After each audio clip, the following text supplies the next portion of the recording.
पिछले एक दशक से चाइना का आर्थिक विकास अमेरिका से 7 गुना हो गया है। मगर ऐसा क्यों, आपने कभी सोचा है? नहीं ना। चाइना का माल सस्ता मिलता है मगर टिकता नहीं। इस विषय में एक कहावत है कि चाइना का माल चल गया तो चांद तक, नहीं तो शाम तक।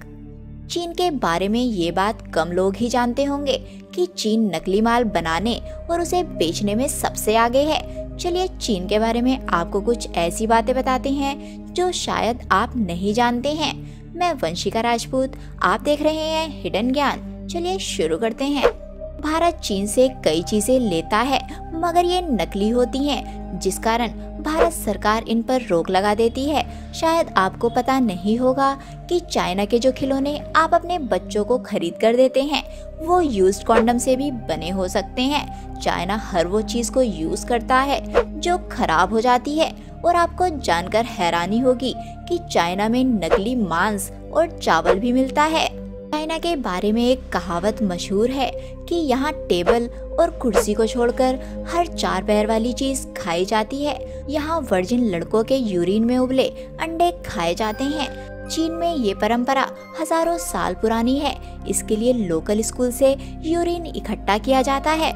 मान्यता है कि इन अंडों को खाने से कमर, पैर और जॉइंट्स में दर्द नहीं होता। साथ ही इंसान दिन भर एनर्जेटिक महसूस करता है। इसके अलावा यहाँ कॉकरोच, चूहे, कुत्ते और मगरमच्छ भी खाए जाते हैं। चाइना के ग्वांजी स्टेट के यूलिन शहर में हर साल जून में डॉग मीट फेस्टिवल मनाया जाता है। एक अनुमान के मुताबिक पूरे चाइना में 10 से 20 मिलियन डॉग्स हर साल मार दिए जाते हैं। अकेले मीट फेस्टिवल में 10,000 से ज्यादा डॉग्स मार दिए जाते हैं। चाइना में फेस्टिवल के नाम पर कुछ ही फेस्टिवल मनाए जाते हैं, जैसे वहाँ क्रिसमस आमतौर पर नहीं मनाया जाता, ना ही दिवाली मनाई जाती है। लेकिन फिर भी 85% नकली क्रिसमस ट्री और 70% दिवाली लाइट्स वही मनाई जाती हैं। चाइना में स्वादिष्ट भोजन के नाम पर हर साल 40 लाख बिल्लियां खाई जाती हैं। चाइना में अमीर लोग अपने बदले दूसरों को जेल भेज सकते हैं। चाइना में इतनी खुदकुशी होती है कि वहाँ नदी से डेड बॉडी निकालने के लिए भी नौकरी मिल जाती है। एक सर्वे के हिसाब से दुनिया का हर 5वां मनुष्य चीनी है। चाइना में फेसबुक और ट्विटर पर 2009 से बैन लगा हुआ है। चाइना के संघई शहर में लाल रंग की कार रखना गैर कानूनी है। शायद आप नहीं जानते होंगे कि आइसक्रीम की खोज चाइना में ही हुई थी। कई इतिहासकार यह भी मानते हैं कि फुटबॉल की खोज भी चाइना में ही हुई। 2010 में चाइना के संघई सिटी में 100 किलोमीटर लंबा जाम लगा था और यह जाम 12 दिनों तक रहा। चाइना की कई तस्वीरों में लोग मास्क पहने दिख जाएंगे। इसकी वजह बेइंतहा पॉल्यूशन है। चाइना की राजधानी बीजिंग में एक दिन तक सांस लेने का हेल्थ पर इतना खराब असर पड़ता है जितना कि एक पैकेट सिगरेट पीने से होता है। The great wall of China के अलावा यहाँ पॉल्यूशन भी स्पेस से देखा जा सकता है। 90% चीन के पानी में जहरीले तत्व होते हैं। 2025 तक न्यूयॉर्क जैसे चाइना में 10 शहर होंगे।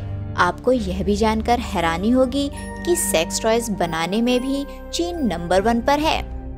अमेरिका की इतनी आबादी नहीं जितने चीन में सेल फोन्स हैं। अमेरिका से ज्यादा लोग चीन में इंग्लिश बोलते हैं। यहाँ पालतू जानवरों को पेंट कर टाइगर, पांडा या जेब्रा बनाने का अनोखा ट्रेंड है। 2013 में एक पेंट किया हुआ डॉग चिड़ियाघर में घुस गया था। कई दिनों तक लोग उसे शेर समझते रहे। नकली चीजें बनाने में चीन इतना आगे निकल चुका है कि इसने चावल भी नकली बना लिए। चीन में बने इन नकली चावलों को प्लास्टिक राइस भी कहा जाता है और ये चावल शकरकंद, आलू, सिंथेटिक रेंजेन को मिलाकर बनाए जाते हैं। यह चावल पकने के बाद भी मुलायम नहीं होता और इसे खाने से कई लोग बीमार भी पड़ चुके हैं। लेकिन इसके बावजूद यह चावल चीन में खुलेआम बेचा जाता है। चीन में शहद भी नकली बनाकर बेची जाती है और यह 1 किलो नकली शहद मात्र 100 रुपए में बनकर तैयार हो जाती है। फिर बाद में इसे 600 रुपए प्रति किलो के हिसाब से बेच दिया जाता है। अब तो आप समझ ही गए होंगे कि चाइना का सामान इतना सस्ता क्यों होता है और टिकाऊ क्यों नहीं होता। इन सब के बाद भी अगर आप चाइना का माल खरीदते हैं तो आपको बता दें कि चाइना का माल खरीदना अपने बहादुर सैनिकों के लिए मौत खरीदने जैसा ही है। आप इस वीडियो को लाइक करें या ना करें, मगर चाइना के माल का बहिष्कार जरूर करें। क्या आप अपने बच्चों को यूज्ड कॉन्डम से बने खिलौने देना चाहते हैं? न जाने कितनों को इनके कारण कितनी बीमारियां हो गई हैं। इसलिए से नो टू चाइना प्रोडक्ट्स। आज की वीडियो में बस इतना ही। अगर आपको इस वीडियो में कुछ भी अच्छा लगा हो तो इसे लाइक करें या ना करें, मगर इस वीडियो को अपने व्हाट्सएप, फेसबुक या फिर किसी भी सोशल अकाउंट पर शेयर ज़रूर करें ताकि लोगों को चाइना की इस हकीकत के बारे में पता चल सके। आप चाइना के बारे में क्या सोचते हैं हमें कमेंट करके ज़रूर बताएं। और इस तरीके की वीडियोस को देखने के लिए आप हमारे चैनल को भी सब्सक्राइब कर सकते हैं। यह बिल्कुल फ्री होता है। मिलते हैं अगली वीडियो में। जय हिंद, जय भारत।